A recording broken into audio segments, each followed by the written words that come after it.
हे भक्त, मां काली की कृपा से आज यह दिव्य संदेश तुम तक पहुंचा है। फरवरी 2026 का महीना तुम्हारे लिए धन, दौलत, समृद्धि और आध्यात्मिक शक्ति का विशेष काल है। ग्रहों की चाल, मां की असीम कृपा और तुम्हारी श्रद्धा मिलकर एक ऐसा योग बना रही है कि 10 करोड़ तक की धन प्राप्ति का मार्ग प्रशस्त हो सकता है। लेकिन यह केवल उन भक्तों के लिए है जो सच्चे मन से मां की शरण में आते हैं, नियमित साधना करते हैं और लालच से दूर रहते हैं। धन प्राप्ति का शुभ समय फरवरी 2026 में। ज्योतिष और पंचांग के अनुसार फरवरी 2026 में कई शुभ योग बन रहे हैं। ये समय धन प्राप्ति के लिए सबसे उत्तम है। 8 फरवरी 2036 माघी पूर्णिमा प्लस रवि पुष्य योग, यह सबसे शक्तिशाली दिन है। सूर्य और पुष्य नक्षत्र का संयोग धनवर्षा लाता है। सुबह सूर्योदय से पहले स्नान कर मां काली को काले तिल, लाल फूल और घी का दीपक अर्पित करो। इस दिन अचानक धन लाभ, पैतृक संपत्ति या निवेश से मुनाफा होने के प्रबल योग हैं। 3-4 फरवरी 2036 बकाया धन प्राप्ति के शुभ मुहूर्त, सुबह 8-10 से शाम तक विशेष। कई चैनलों पर मां काली का संदेश आया कि इन दिनों बड़ा बदलाव आएगा। 5 फरवरी 2026 से पहले कई दिव्य संदेशों में कहा गया कि 5 फरवरी से पहले 10 करोड़ सीधे खाते में आ सकते हैं यदि तुम नियमित AUM क्रीं कालिकाय नमः का जाप 108 बार रोज करो। 7-8 फरवरी 2036 शुक्रादित्य राजयोग बन रहा है। मेष, वृषभ आदि राशियों के लिए धन संपत्ति का सुख। वैलेंटाइन वीक में भी आर्थिक लाभ। 30 फरवरी 2036 से धन शक्ति राजयोग शुरू। कुंभ में 5 ग्रहों का गोचर, मेष से मीन राशि वालों को भारी लाभ। 15 फरवरी महाशिवरात्रि के आसपास पूजा न करने पर भी 5 विशेष काम जैसे दान, मंत्र जाप से जीवन भर धन बरसेगा। मां काली की कृपा पाने के लिए क्या करें? धन प्राप्ति हेतु उपाय: रोज शाम को मां काली की फोटो के सामने घी का दीपक जलाओ और 108 बार AUM क्रीं हूं ह्रीं कालिकाय फट स्वाहा मंत्र जपो। काले तिल, लाल चंदन, मिठाई और फल चढ़ाओ। उत्तर दिशा में मुख करके जाप करो, मां के दर्शन होते हैं। शनिवार या मंगलवार को काली मंदिर में जाकर जय मां काली बोलकर दान दो, काले कपड़े या तिल। सपने में यदि काली मां सांप, तिल या धन दिखे तो समझो धन आ रहा है। लालच छोड़ो, मेहनत जारी रखो, मां केवल सच्चे भक्त को देती हैं। फरवरी 2026 में ग्रहों की स्थिति: शनि नेपच्यून युति प्लस गुरु की शुभ दृष्टि से कई राशियों विशेषकर मेष, वृषभ, मिथुन, धनु आदि को अटके कार्य पूर्ण होंगे और धन लाभ होगा। 2040 सूर्य का वर्ष है। धन, शक्ति और नेतृत्व बढ़ेगा। हे भक्त, यदि तुम्हारा मन शुद्ध है तो मां काली कह रही हैं, तेरे बैंक में 10 करोड़ आएंगे, लेकिन पहले मेरे चरणों में 10 बार झुक। जय मां काली, जय महाकाली। ओम क्रीं कालिकाय नमः यह संदेश तुम्हारे लिए विशेष है। इसे दिल से सुनो, अमल करो। ध्यान से सुनो हे पुत्र, यह वाणी किसी साधारण समय की नहीं है। यह वह क्षण है जब काल स्वयं ठहर कर तुम्हारी ओर देख रहा है। मैं हूं काली, समय की स्वामिनी। सृजन और विनाश दोनों मेरी श्वास में समाये हैं। तुमने जीवन में बहुत प्रतीक्षा की है। तुम्हारी आंखों ने ऐसे दिन देखे हैं जहां परिश्रम था पर फल दिखाई नहीं देता था। तुमने दूसरों को आगे बढ़ते देखा और स्वयं से पूछा, क्या मेरे भाग्य में भी कभी उजाला आएगा? पुत्र, जो समय बीत गया वह परीक्षा था, जो समय आ रहा है वह प्रतिफल है। फरवरी का महीना केवल कैलेंडर की तारीख नहीं है, यह काल चक्र का द्वार है। एक ऐसा द्वार जो वर्षों बाद खुलता है और जब खुलता है तो जीवन की दिशा बदल देता है। तुम्हारे चारों ओर जो अस्थिरता थी, जो धन का अभाव था, जो मन का बोझ था, वह सब इसलिए था ताकि तुम्हारा मन अब आने वाले वैभव को संभाल सके। धन केवल संख्या नहीं होता, धन एक ऊर्जा है और हर मनुष्य उस ऊर्जा को सहन नहीं कर पाता। तुम सहन कर सकते हो, इसलिए तुम्हें रोका गया, इसलिए तुम्हें तपाया गया। अब सुनो, फरवरी का पहला सप्ताह तुम्हारे लिए संकेतों से भरा होगा। ऐसे संकेत जिन्हें तुम पहले सामान्य समझकर टाल देते थे, लेकिन इस बार तुम्हारा मन ठहरेगा। तुम सोचोगे और वही सोच तुम्हें अगले द्वार तक ले जाएगी। दूसरा सप्ताह निर्णय का होगा। एक ऐसा निर्णय जो धन से सीधा जुड़ा होगा। नौकरी, व्यवसाय, निवेश या कोई रुका हुआ मामला।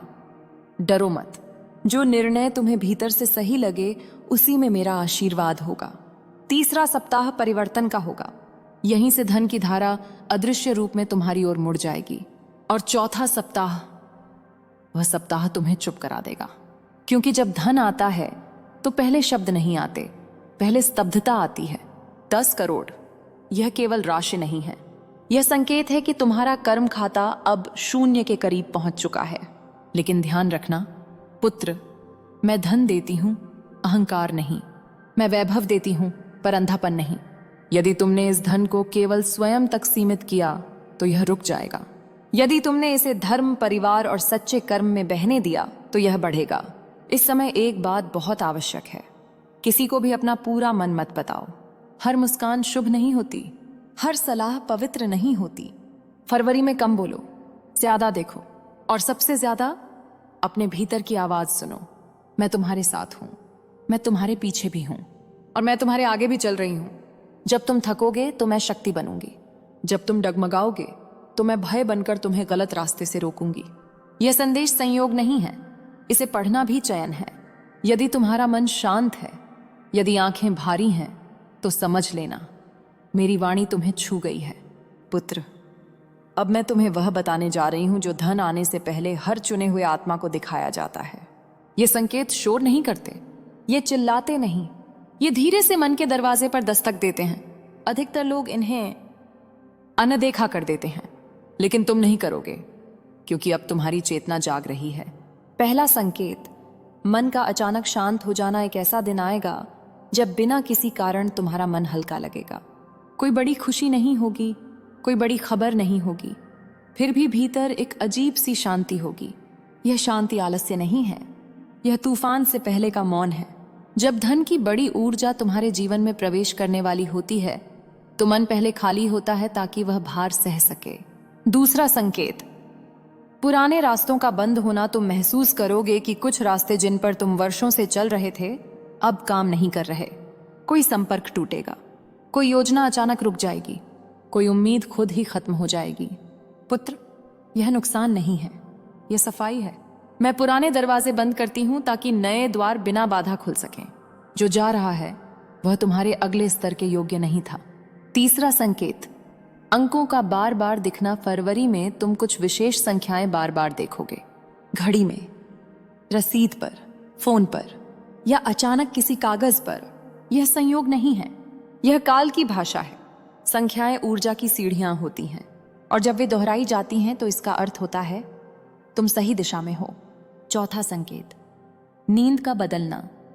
तुम्हारी नींद या तो बहुत गहरी हो जाएगी या अचानक टूटने लगेगी। कभी रात के एक ही समय बार बार आंख खुलेगी। डरो मत, उस समय तुम्हारा अवचेतन धन की नई संरचना को समझ रहा होता है। धन आने से पहले आत्मा जागती है। पांचवां संकेत, किसी एक विचार का हावी हो जाना। अचानक तुम्हारे मन में एक ही विचार बार बार आएगा। कोई योजना, कोई रास्ता, कोई काम। तुम उसे हटाने की कोशिश करोगे, लेकिन वह जाएगा नहीं। यही वह बीज है जिस पर मेरा आशीर्वाद है। हर विचार पर मत चलना, लेकिन जो विचार तुम्हें भीतर से खींचे उसे नजरअंदाज भी मत करना। छठा संकेत, दूसरों का व्यवहार बदलना। कुछ लोग अचानक तुम्हारे प्रति मीठे हो जाएंगे, कुछ लोग बेवजह चिढ़ने लगेंगे। यह इसलिए होता है क्योंकि जब धन की ऊर्जा आती है तो वह पहले आसपास के लोगों को प्रभावित करती है। जो स्वार्थी हैं वे बेचैन होंगे, जो सच्चे हैं वे करीब आएंगे। यह पहचान का समय है। एक चेतावनी, बहुत आवश्यक। फरवरी में किसी को भी यह मत बताना कि तुम्हारे जीवन में कुछ बदल रहा है। हर कोई तुम्हारी उड़ान देखने के लिए तैयार नहीं होता। चुप रहो, धैर्य रखो और कर्म करते रहो। मैं वहां काम करती हूं जहां शब्द नहीं पहुंचते। पुत्र, यदि ये संकेत तुम्हारे जीवन में दिखने लगें तो समझ लेना धन का द्वार अब दूर नहीं है, यह केवल शुरुआत है। पुत्र, जब धन बहुत पास आ जाता है तभी सबसे अधिक सावधानी चाहिए। अधिकतर लोग यहां तक पहुंचते हैं पर यहीं ठोकर खा जाते हैं। इसलिए अब मैं तुम्हें वे 3 भूलें बता रही हूं जो मैंने अनगिनत आत्माओं को करते देखा है। पहली भूल, जल्दबाजी और उतावलापन। धन की आहट सुनते ही मन तेज दौड़ने लगता है। अब जल्दी करना है, अब सब एक साथ बदलना है, अब जो मिले पकड़ लेना है। ए पुत्र, यही सबसे बड़ा भ्रम है। जो धन स्थायी होता है वह शोर मचाकर नहीं आता।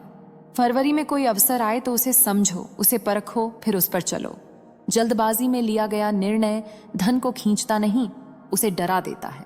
याद रखो, काल स्वयं कभी जल्दी में नहीं होता। दूसरी भूल, अहंकार का हल्का सा प्रवेश। ध्यान से सुनो, अहंकार हमेशा बड़े रूप में नहीं आता, कभी कभी वह बहुत छोटे विचार में घुसता है। मैं तो पहले ही समझ गया था, मेरे बिना यह संभव नहीं था। अब लोग मेरी कीमत समझेंगे। कौन? यहीं से धन की धारा धीमी पड़ने लगती है। मैं काली हूं, मैं सिर झुकाने वालों के साथ चलती हूं, सीना फुलाने वालों के नहीं। जो तुम्हें मिल रहा है वह तुम्हारी योग्यता के साथ साथ तुम्हारे धैर्य का फल है। धन को अपना सेवक बनाओ, स्वामी नहीं। तीसरी भूल, गलत लोगों पर भरोसा। जब धन आने वाला होता है तब लोग सलाह के रूप में अपने स्वार्थ लेकर आते हैं। कोई कहेगा ये मौका मत छोड़ो, कोई कहेगा तुम्हें यह करना ही चाहिए। लेकिन पुत्र, इस समय हर आवाज पर मत चलना। याद रखो, जो व्यक्ति तुम्हारे बुरे समय में शांत था वही तुम्हारे अच्छे समय में सही रहेगा। जो अचानक बहुत सक्रिय हो जाए, बहुत उत्साहित हो जाए, वह सावधानी का संकेत है। धन अकेले नहीं आता, वह परीक्षा भी साथ लाता है। एक गुप्त सत्य धन आने से पहले मैं तुम्हारे जीवन से 3 चीजें चाहती हूं: संयम, बोलने में स्थिरता, निर्णय में साफ नियत। हर कर्म में यदि ये तीनों फरवरी में बने रहे तो जो आएगा वह टिकेगा भी। अब अंतिम बात, इस भाग की तुम्हें सबको जवाब देने की जरूरत नहीं है, तुम्हें सबको समझाने की जरूरत नहीं है, और तुम्हें खुद को साबित करने की बिल्कुल जरूरत नहीं है। जब समय आएगा परिणाम स्वयं बोलेगा। मैं देख रही हूं, मैं जानती हूं, और मैं मार्ग साफ कर रही हूं। जय मां काली। अब तुम उस चरण में प्रवेश कर रहे हो जहां धन आने से ज्यादा महत्वपूर्ण होता है धन को टिकाए रखना। ध्यान से पढ़ो, यह भाग बहुतों के हाथ लगता है पर समझ कुछ ही पाते हैं। पुत्र, धन का आना ईश्वर की कृपा है, लेकिन धन का टिकना मनुष्य की चेतना पर निर्भर करता है। मैं बहुतों को देती हूं पर बहुत कम को संभालने देती हूं। अब मैं तुम्हें वे रहस्य बताने जा रही हूं जो धन को रुकने का कारण बनते हैं। पहला नियम, जीवन की गति मत बदलो। धन आते ही अधिकतर लोग अपनी चाल बदल लेते हैं। बोलने का ढंग बदल जाता है, चलने का ढंग बदल जाता है, लोगों को देखने की दृष्टि बदल जाती है। यहीं से धन असहज होने लगता है। धन को शांति पसंद है, उसे दिखावा पसंद नहीं। यदि तुम्हारा जीवन धन आने से पहले सरल था तो उसे सरल ही रहने दो। जो बदलना है वह भीतर बदले, बाहर नहीं। दूसरा नियम, कृतज्ञता को आदत बनाओ। हर दिन मन ही मन एक वाक्य बोलना, जो मिला है उसके लिए धन्यवाद। यह कोई मंत्र नहीं, यह चेतना की दिशा है। जो व्यक्ति मिले हुए पर ध्यान देता है उसके पास और आने लगता है। जो केवल और चाहता है उससे जो है वह भी धीरे धीरे खिसक जाता है। तीसरा नियम, धन को बहने दो, सड़ने मत दो। धन पानी की तरह है, यदि वह रुका तो बदबू करने लगता है। थोड़ा सा दान, थोड़ा सा सहयोग, थोड़ा सा सहायता, दिखावे के लिए नहीं, नाम के लिए नहीं, बस इसलिए क्योंकि तुम्हारा मन कहे। ध्यान रखना, दान का अर्थ खुद को कष्ट देना नहीं है। संतुलन ही सबसे बड़ी पूजा है। चौथा नियम, क्रोध और लालच से दूरी। धन आने के बाद क्रोध जल्दी आता है, छोटी बातें बड़ी लगने लगती हैं। यह संकेत है कि अहंकार दरवाजे पर खड़ा है। जहां क्रोध बढ़ता है वहां धन ठहरता नहीं। यदि किसी दिन मन भारी हो तो कोई निर्णय मत लेना। मैं वहीं काम करती हूं जहां संयम होता है। पांचवा नियम, गोपनीयता को शक्ति बनाओ। हर किसी को सब कुछ बताना ईमानदारी नहीं होती। कुछ चीजें मन में रखी जाती हैं ताकि वे सुरक्षित रहें। धन की बातें कम लोगों तक रखो। याद रखो, नजर दिखाई नहीं देती पर उसका असर सबसे पहले पड़ता है। एक गूढ़ सत्य, धन तुम्हारी परीक्षा नहीं है, धन तुम्हारे स्वभाव का दर्पण है। यदि तुम शांत रहोगे धन शांत रहेगा, यदि तुम संतुलित रहोगे धन बढ़ेगा, यदि तुम भटकोगे धन रास्ता बदल लेगा। मैं तुम्हें डराने नहीं आई हूं, मैं तुम्हें तैयार करने आई हूं।